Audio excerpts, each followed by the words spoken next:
I first came across the Secret Service during Bill Clinton's visit to Northern Ireland when I was a young reporter running around town. And, when you meet these people from these organizations, let's say the British Army, you'd meet dumb soldiers and you'd meet smart soldiers. Or you see smart cops and dumb cops. Every organization, there's always a couple of smart people in it. I met a lot of Secret Service people at that time in Belfast, and I was completely unimpressed by all of them.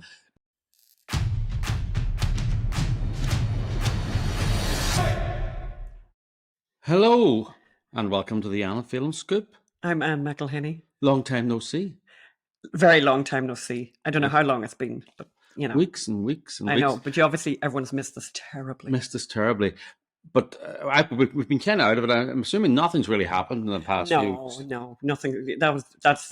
What could happen in a few weeks? What could possibly happen in a very short in period July? of time? It's ridiculous. In July, nothing. No, summer, nothing happens. It's very, they say that about the journalism. About journalism. Journalists may as well take the whole summer off. Nothing's going to happen in July. You used to talk about a summer story because there's no real news happening. You have to make something up. Make something up. That's what you had to do. You had to go. You had to make something up. If you really had to make something up. I know you could make up a story about, say, Trump almost getting assassinated. But turning it around into a kind of rallying cry to show his vitality and strength. And then you could also make up another story about Joe Biden, trying to pretend that he's actually got fully compos mentis and the whole media Democrat complex collapsing and panicking because he's not. But you couldn't. But that's. Again, that's like a bad movie, right? That's not true. So we're coming to you from Ireland, where we can report that the weather is atrocious and appalling and awful. Mm-hmm. But obviously an awful lot of things have happened since the last time that we spoke to you. So, Phelim, what's been happening? Well, obviously Mr. Biden has stood down and looks like now we're recording this very late on Monday. Mm-hmm. It looks like Kamala. Everyone's going to have to learn how to say Kamala now. Including Kamala. Who pronounces it Kamala sometimes. So what struck me was there's all these Joe Biden, a noble end to a noble dignity presidency. Nonsense. Don't believe the mainstream media propaganda. We bring you the truth about corrupt Joe and his cronies. And the cronies in those cronies are the mainstream media. What else is on the show, Anne? And can you believe we are now using those words, the attempted assassination of former President Donald Trump?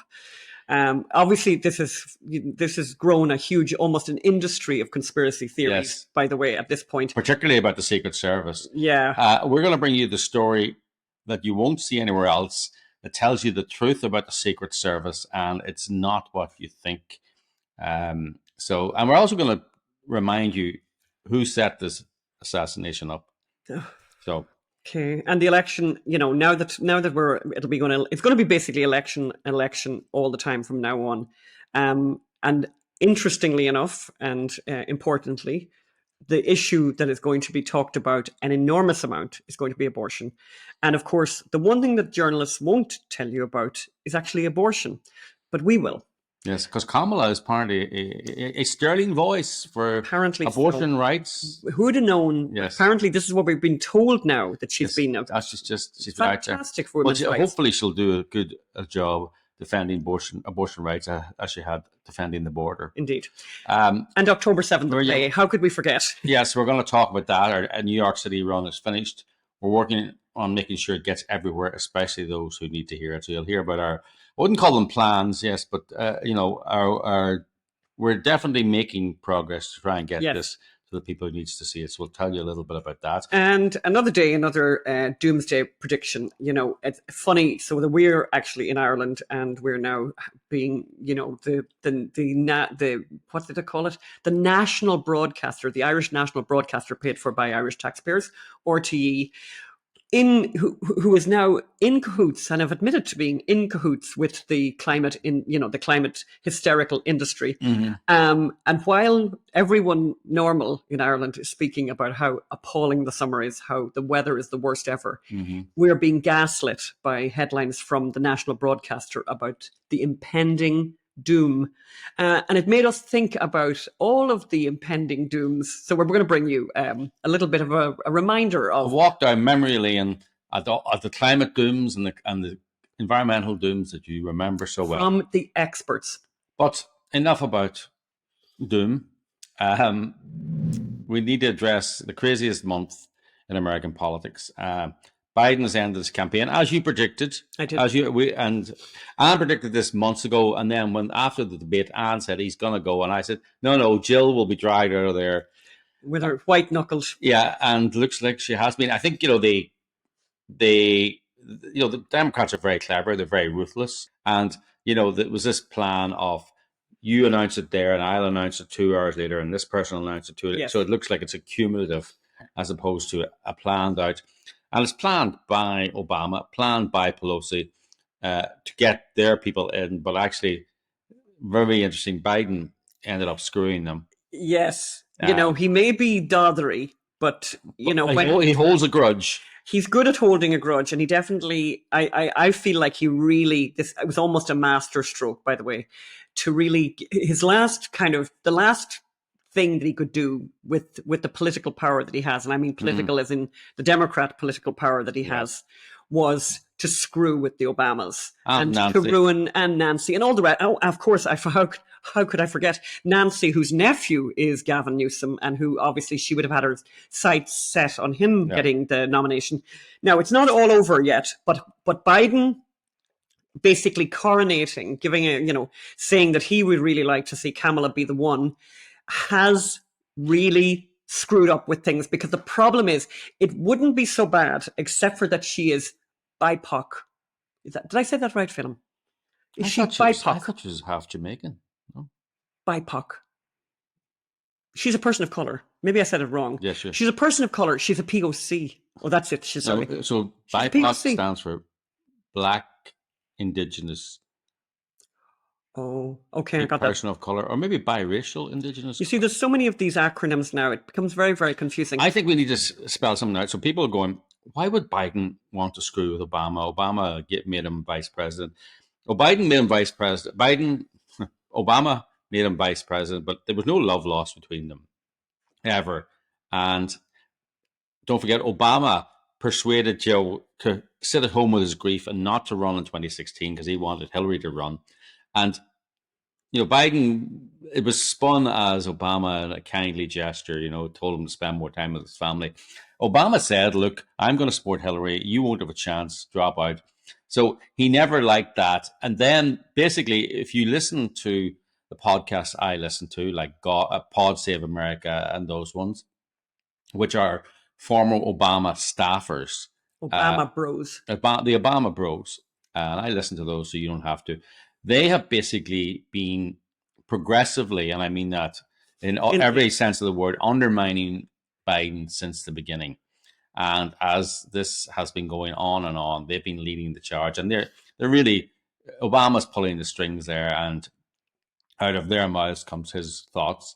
And they have been pushing and pushing for that. They believe Biden is a pound shop Obama. He's just not what... They think they're in the West Wing, and Biden is really kind of just like a network soap opera or something like that. So anyway, I wanted to just set that up because people go, why would? And of course, Obama wants Michelle. Obama wants Michelle because that gives Obama another term, which would be how many terms then he'd have had? 4. Well, they say Obama was really running Biden, so that'll be Obama's 4th term, and then when she gets reelected, her 5th term. Anyway, look, I just wanted to briefly say one thing, and we'll just go over this very quickly. Everyone's saying the last noble act of a noble man in noble politics. That he left, as he said, I left America better. Nonsense. America's worse. This is not a noble man. This is not a noble act. America is worse than it was when he became into power. Inflation has been raging. You know that from going into your local grocery shop. America is the world is a much less safer place. Putin and Hamas are stronger than ever.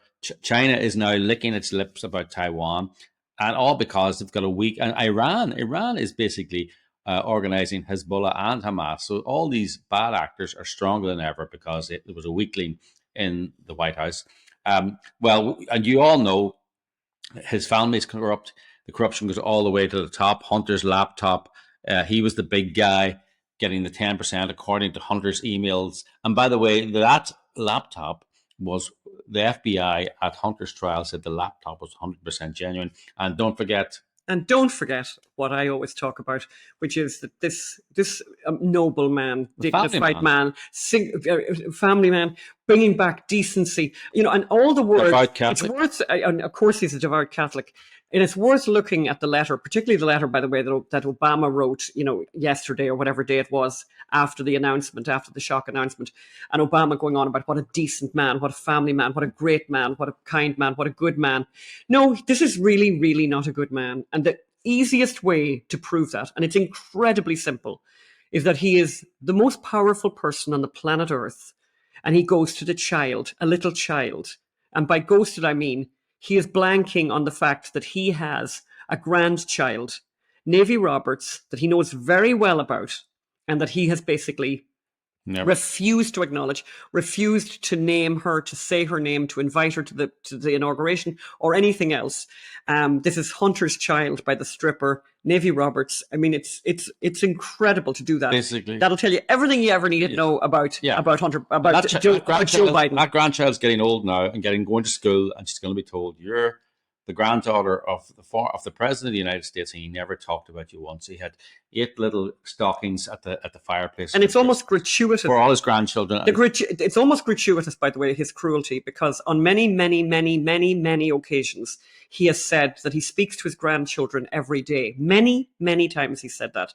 He has named them over and over and over again. Doesn't have to, by the way. I mean, it could be the least that he could do is not mention the other grandchildren. Well, like father, like son. You remember Hunter in the bio of his tell-all confessional memoir? He lied about how many children he had in the tell-all bio, and said he couldn't really, didn't mention the name of the woman who is the mother of Navy Roberts, who, by the way, he had a relationship with for like a year and had her on the payroll. Anyway, moving on. This is who they are. And I just wanted to mention, and we've said this before, the media is responsible for deceiving the American people about Biden's health. They didn't just suppress the lapse story.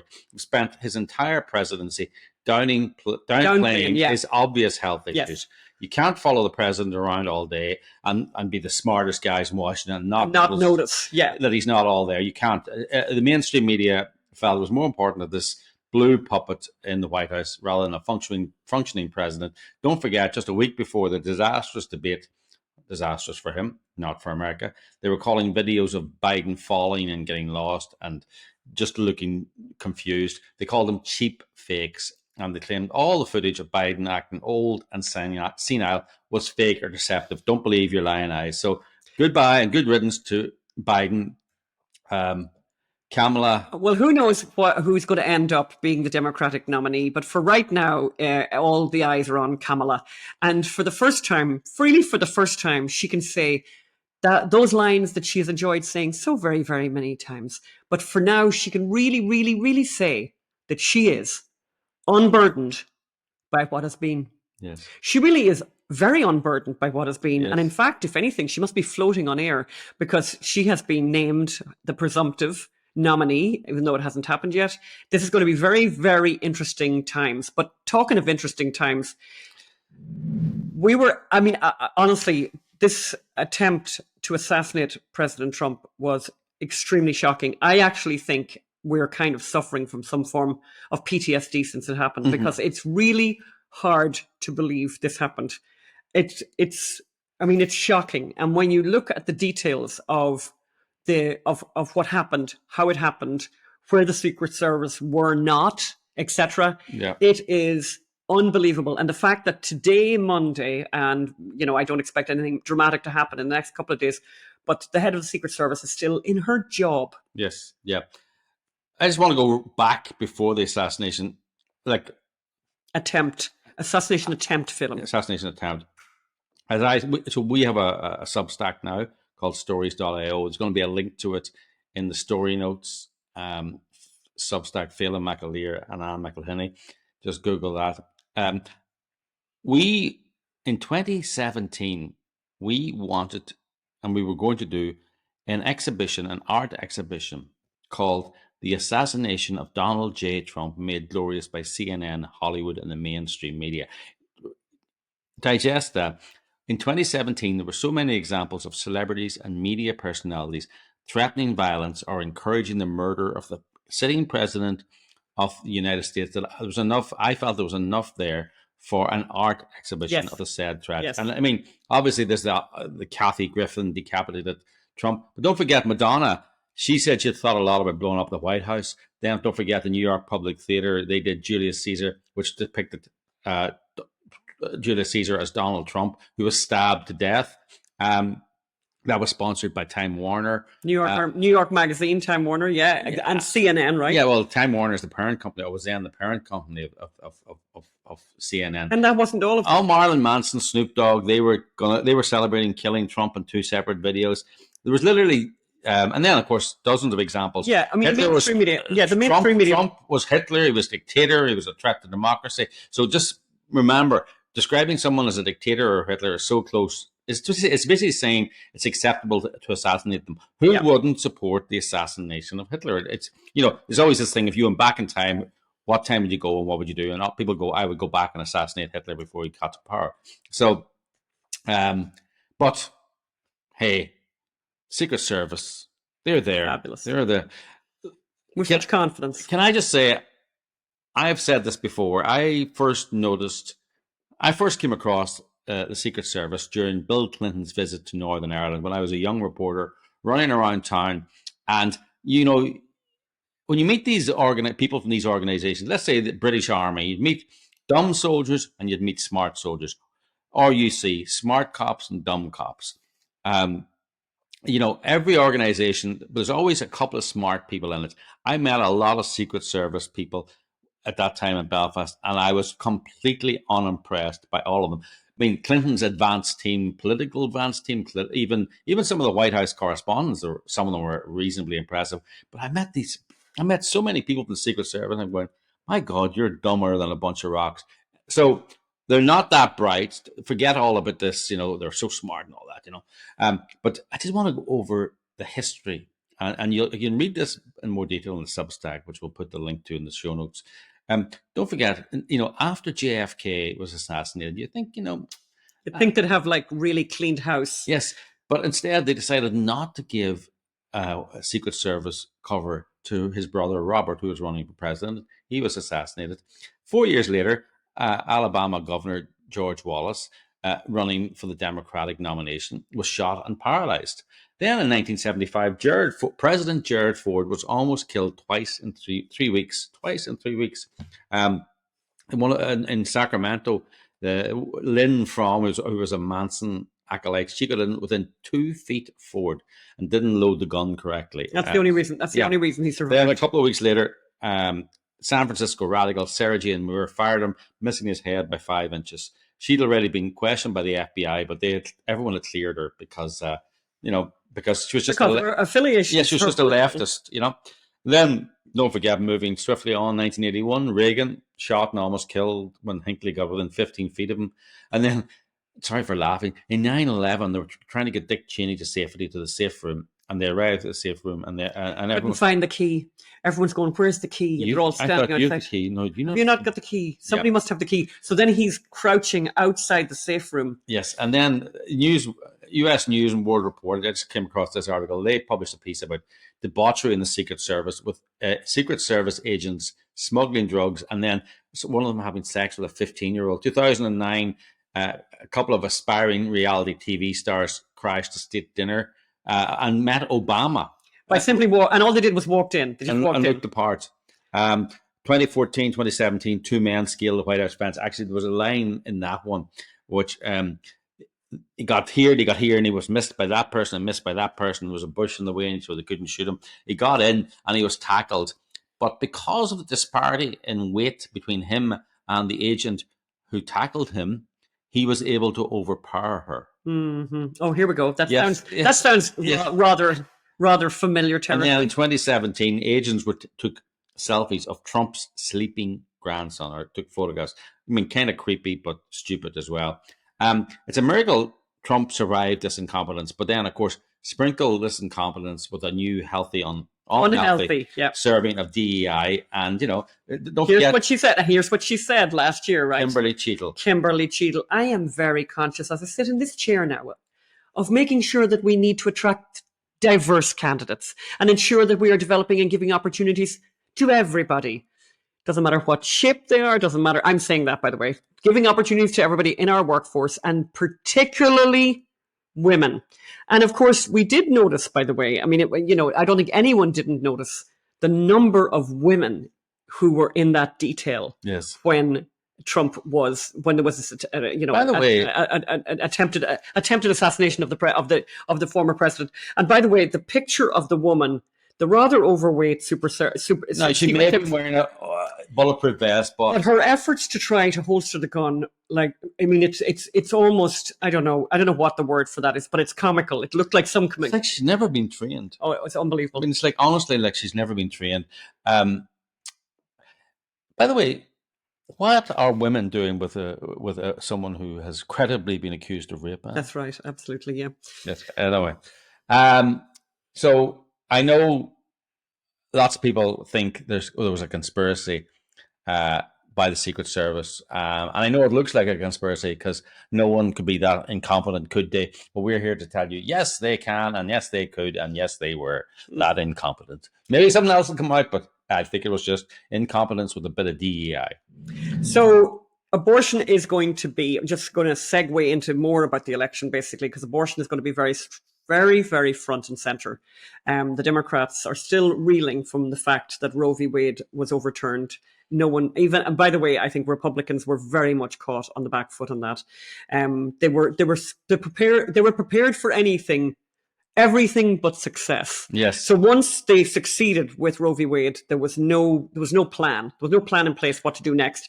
And we can see, given all of the ballot initiatives, now how many of them are there? Seven. Yeah. 7 ballot initiatives that have happened all over the country. In each case, in every last case, whether the ballot initiative was created by the pro-life movement or by the pro-abortion movement, every one of them was won by the pro-abortion side. Yeah.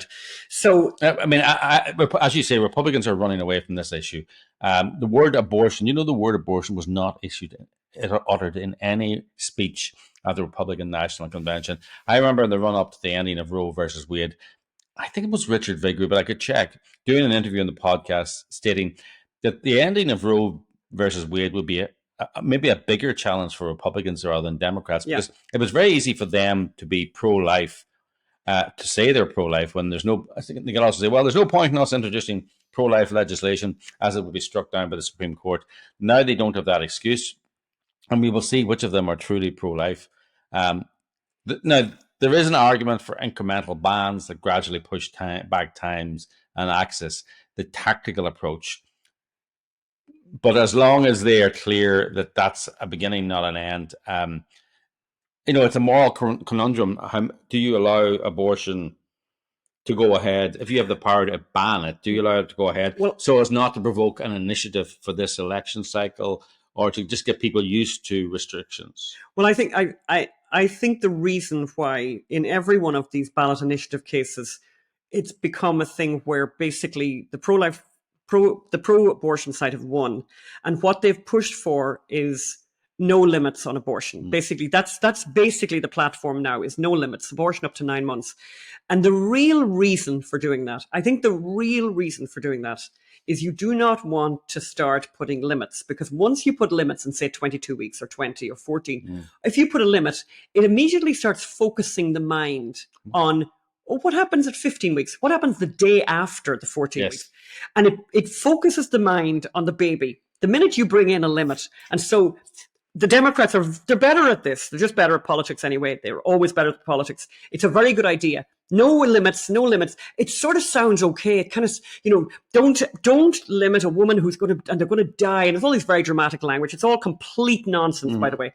But by having no limits, you don't focus on the dates. So the pro-life movement, and that long answer to your question about this, whether or not it's a tactical thing, I think it's a good idea for in hard to win places that they would at least try for a limit rather than an outright ban. But also, as you said, Phelim, very important to constantly say, we're not finished yet. Today we're going to fight for this. We're fighting for this today, but it's not over. We're going to continue on this one. But they should do the incremental thing for the moment if it's all they can do. But where they can do an outright ban, and they have done them, they should always do it. Yeah. But I wrote a Substack recently because I just think I was thinking about a couple of things. I was thinking about the fact that we're here in Ireland, and I remembered very clearly being here in Ireland after they had the referendum in Ireland. Ireland has the distinction of being the only country on the planet Earth that voted.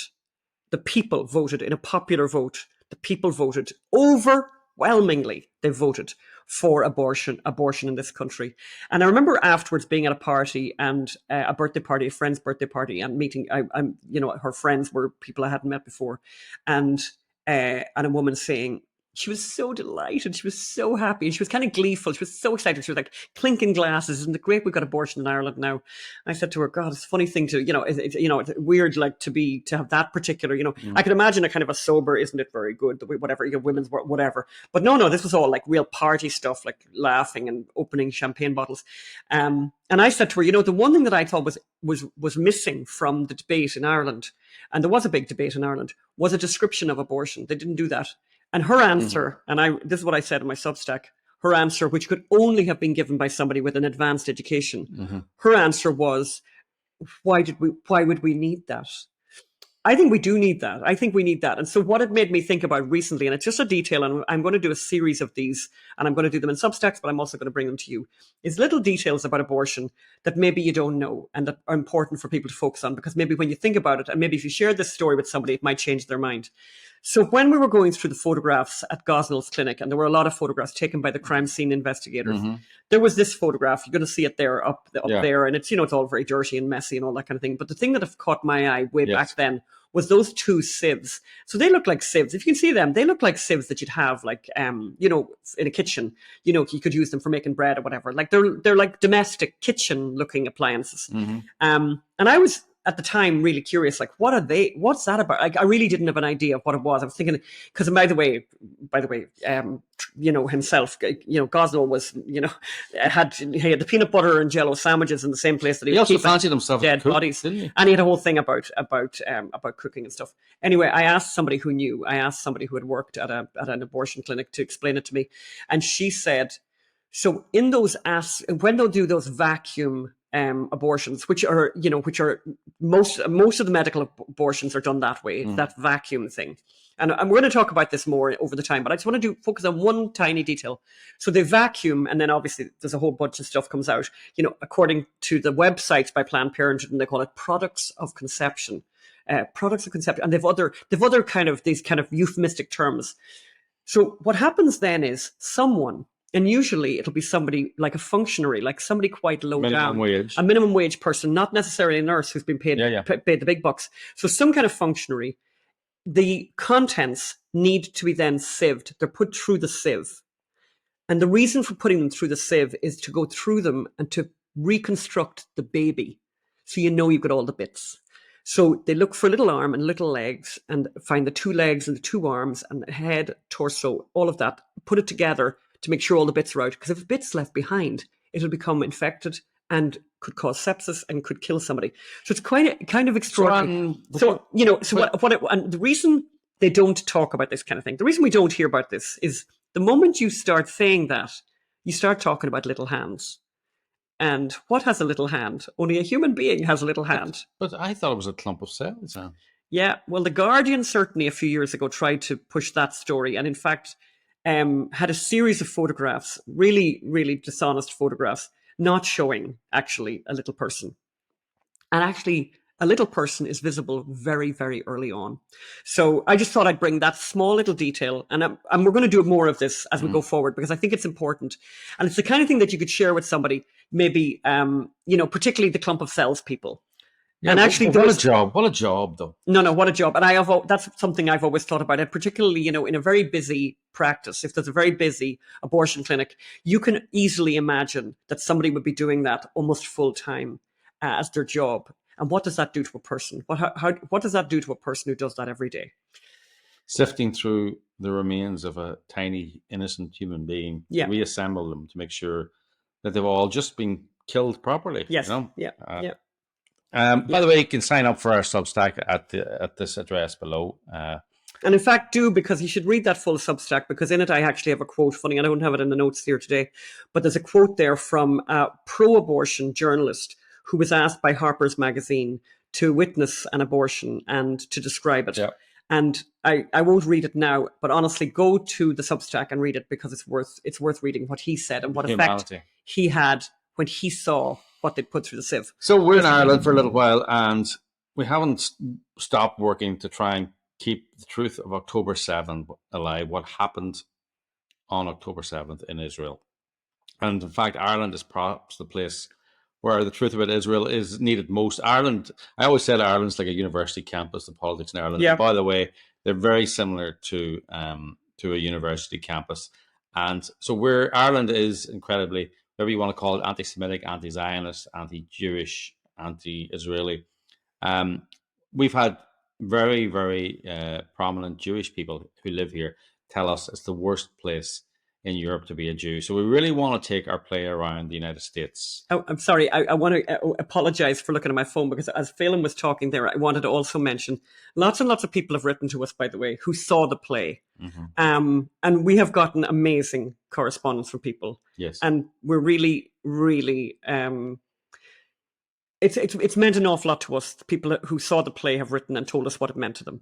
And I wanted to read one letter that we got from. My permission. I won't identify her because I haven't asked her for permission, but I can say kind of that this is from a Holocaust historian who wrote to us and talked about going to see the play. And here's what she said: I expected to walk out of the play devastated. I couldn't imagine someone tackling that subject without traumatizing the audience. I was prepared to hear my heart break.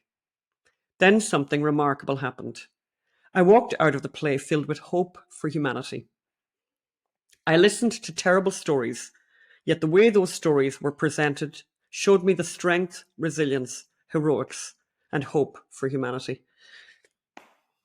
And then she went on to say, it needs to be seen by everyone. So we want to bring it to the Ivy League colleges. Yes. We want to bring it this fall. We need your help to do that. Yes.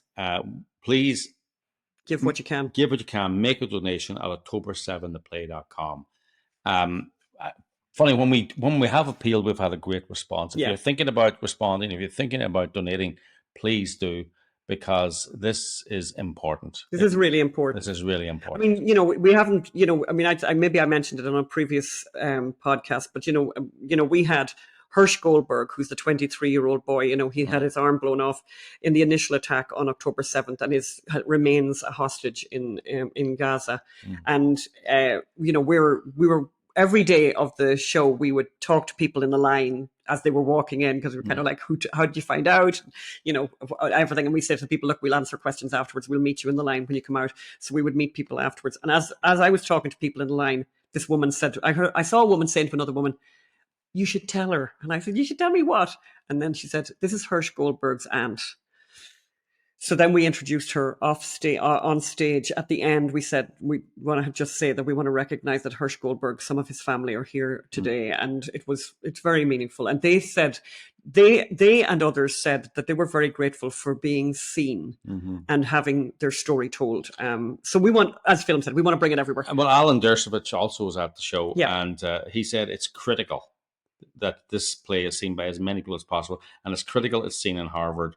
Yeah. He said, I'll fund it. I'll bring it to Harvard. He was just so overwhelmed. I think people are really, really surprised by October 7th, the play. It's verbatim. It's the actual testimonies of people who we interviewed. And people think, it's just people going to be reading from a script. It's not. It's dramatic. It's immersive. Dramatic.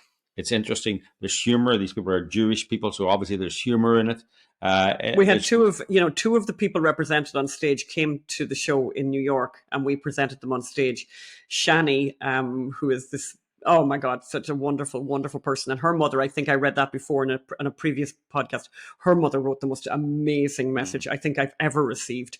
And we also had the other Tal Shimoni, who opens the show and ends the show, who also came, and we interviewed her recently on the podcast. But you can help dramatically by helping us to get this, not only to go to Harvard and to other Ivy League schools, but to go further and to keep us going so that we can keep on pushing to have this. We would really like to have it in Ireland, and we're working on that, and we'll keep you posted. Hopefully that'll happen as well. Yes. But so you can go to October7theplay.com, October7theplay.com, and you'll find a donation button there. Yeah.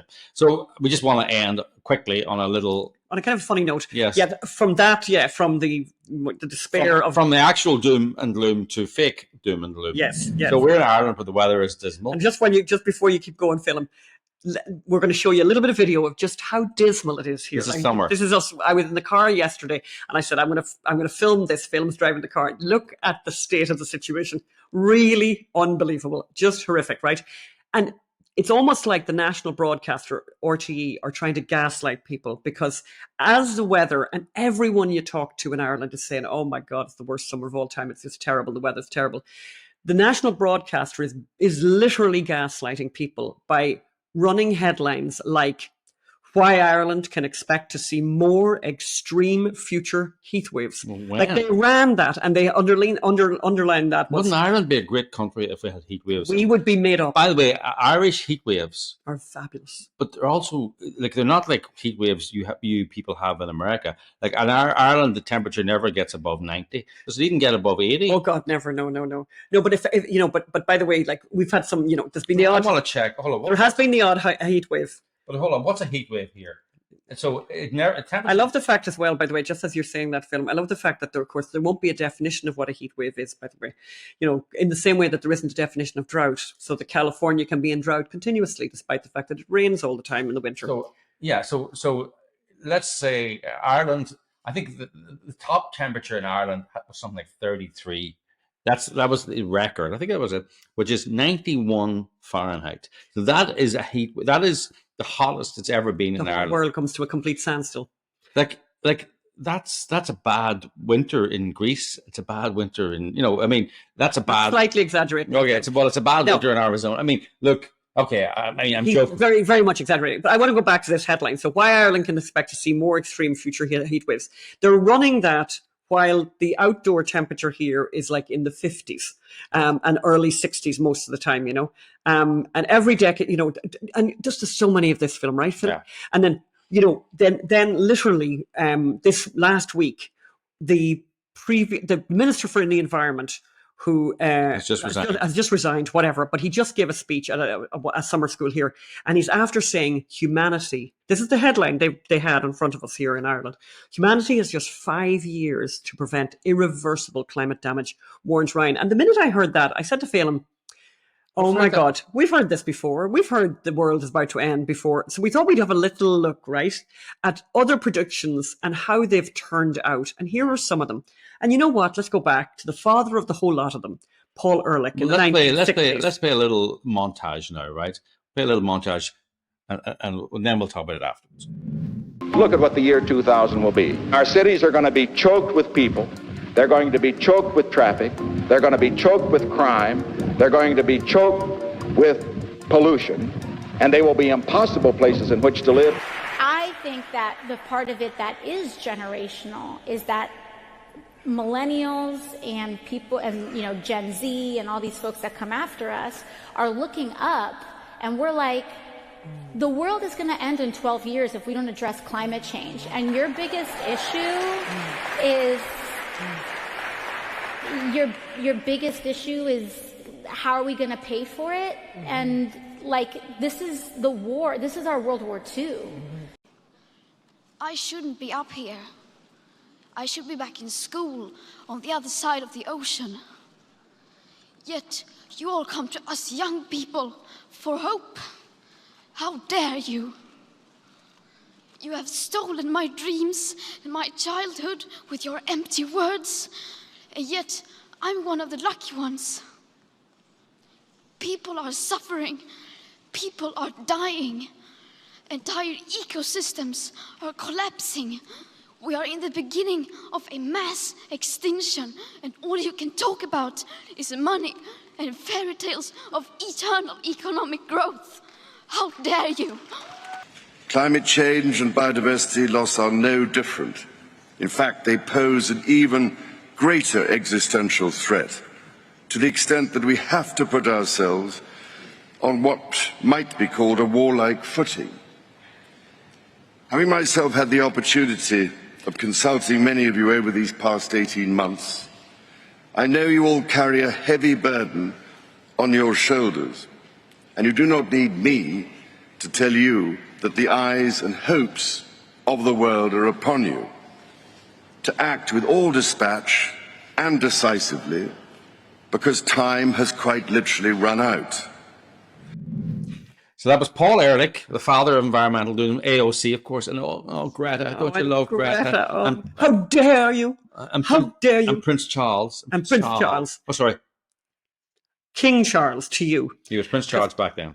But you know, after watching those, I also thought we should put up a few headlines as well. Because I just love these headlines. 1972, United Nations Environment Protection Boss warns we have 10 years to stop the catastrophe. That was 1972.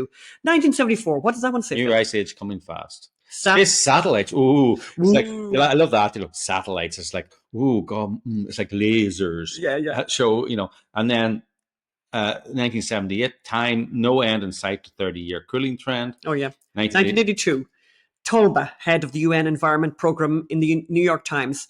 If the nations of the world continue their current policies, they will face, by the year 2000, an environmental catastrophe as irreversible as any nuclear holocaust. Yeah.